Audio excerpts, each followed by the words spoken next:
खबर संभल से है, जहां बीजेपी विधायक की भी नहीं सुनते डीएम एसपी। विधायक अजीत कुमार के संभल प्रशासन पर गंभीर आरोप। विधायक ने किसान मजदूरों के उत्पीड़न का मामला उठाया। ग्राम पंचायत की जमीन पर दबंगों ने कब्जा कर रखा है। एमएलए ने कहा किसान चक्कर काटते हैं लेकिन उनकी सुनवाई कोई नहीं करता। खुलेआम अवैध खनन किया जा रहा है। पुलिस ने चेकिंग के नाम पर लूट मचा रखी है। डीएम ने नहीं सुनी तो निराश होकर मंत्री को खत लिखा। मंत्री से लगाई किसानों कर्मचारियों को बचाने की गुहार। अपने विधायक की पुकार सुन लो योगी सरकार। अभिनव माथुर सहयोगी हमारे साथ में जुड़ चुके हैं। अभिनव, क्या पूरा मामला, आखिरकार विधायक की क्यों नहीं सुनी जा रही? बड़े सवाल है कि डीएम एसपी भी बीजेपी विधायक की नहीं सुन रहे हैं।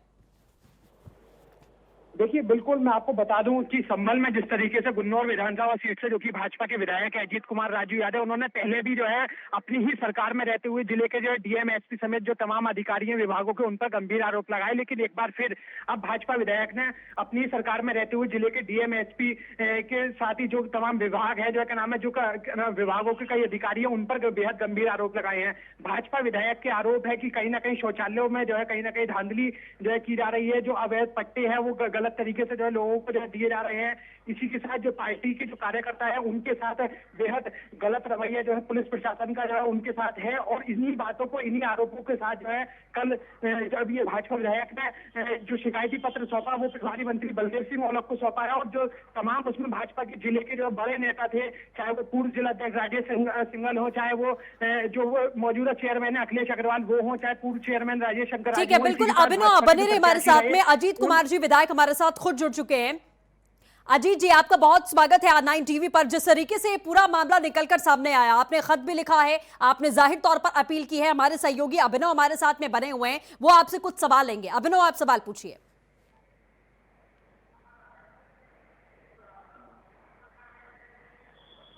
अभिनव, आवाज मिल रही है आपको?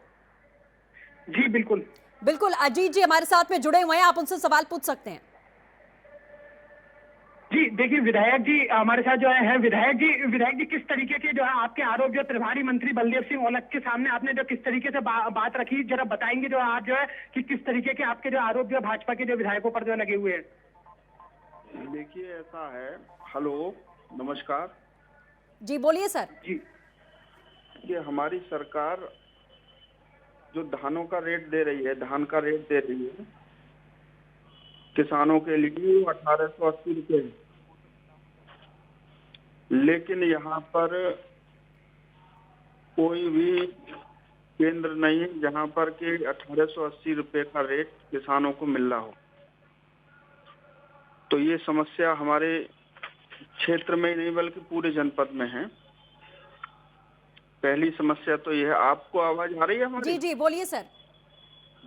और दूसरी समस्या हमने ये बताई थी जी कि जो किसान आदमी है तहसील दिवस में भी जाता है, उसके सामने जो जमीन का विवाद आता है, जी और जमीन के विवाद में पूरे प्रदेश में कई मर्डर भी हो चुके हैं, लड़ाई भी होती है। जी वो बार बार एप्लीकेशन देता है, लेकिन लेखपाल और जो अधिकारी कर्मचारी गण हैं जी उसकी समस्या का समय पर निस्तारण नहीं करते हैं, बल्कि उनको टालम टूल करते रहते हैं जी और उनसे जो है पैसे लेते हैं, तब जाकर के उनका न्याय मिल पाता है।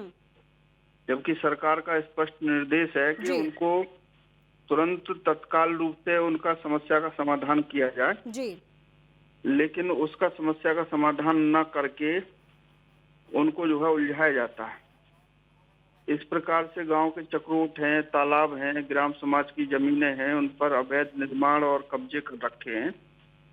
और इसी समस्या को कोई झगड़ा हो जाता है, लड़ाई हो जाती है, जी तो लोग थाने में जाते हैं, चौकी में जाते हैं।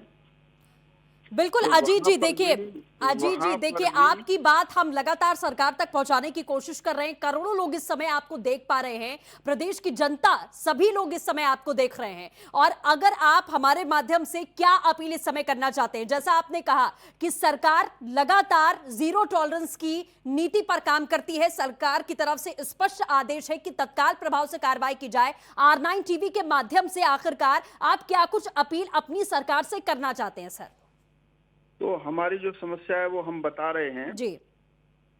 उसमें जैसे कि जो किसान आदमी है अपने घर के लिए कोई अपने घेर के लिए कोई मिट्टी लाता है, जी तो उसको पकड़ लिया जाता है, उसका ट्रैक्टर छोड़ा नहीं जाता है, उस पर पैसे लिए जाते हैं। जी अगर कोई माफिया है, वो चाहे रेत ढोता है, जी चाहे वो मिट्टी का खनन करता है, पूरी रात चलाता है, लेकिन उसको नहीं पकड़ा जाता। जी तो ये दोहरी नीति जो है अभी चल रही है, तो ये पुलिस प्रशासन के संबंध में भी मैं कहना चाहता हूँ, जी थाने तहसीलों में अभी बिना पैसे के किसी को कोई न्याय नहीं मिलता।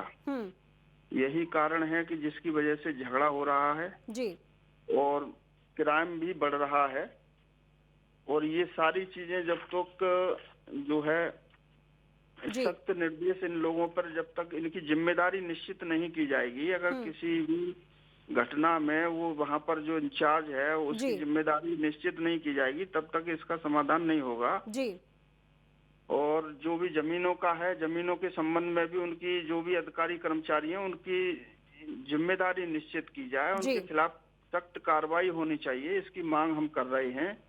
अब जैसे कि जिला अस्पताल है, हॉस्पिटल है, उसमें भी डॉक्टर्स लोग जो है वो फर्जी डॉक्टरी करके उन पे फर्जी धाराएं बढ़ जाती हैं और वो उसमें जेल में रहते हैं और डॉक्टर्स लोग भी नहीं बैठ पाते हैं, जिससे कि जो पेशेंट है, मरीज हैं, उनको सही इलाज मिल पाए। जी क्योंकि सरकार का निर्देश है, लेकिन फिर भी ये निर्देश होने के बावजूद भी अभी तक धरातल पर बिल्कुल जो जाहिर काम तौर होना पर चाहिए। अजीत जी, देखिए R9 टीवी के माध्यम से आपने अपनी तमाम बातें रखी हैं, सीधे तौर पर तमाम बातें जनता तक पहुंचाने की कोशिश और सीधे तौर पर सरकार तक पहुंचाने की कोशिश, क्योंकि स्पष्ट नीति रही है। उसके बावजूद भी अगर पुलिस महकमा इस कदर काम करेगा तो जाहिर तौर पर कहीं ना कहीं सवालिया निशान खड़े होंगे। अजीत जी, हमारे साथ जुड़ने के लिए बहुत शुक्रिया।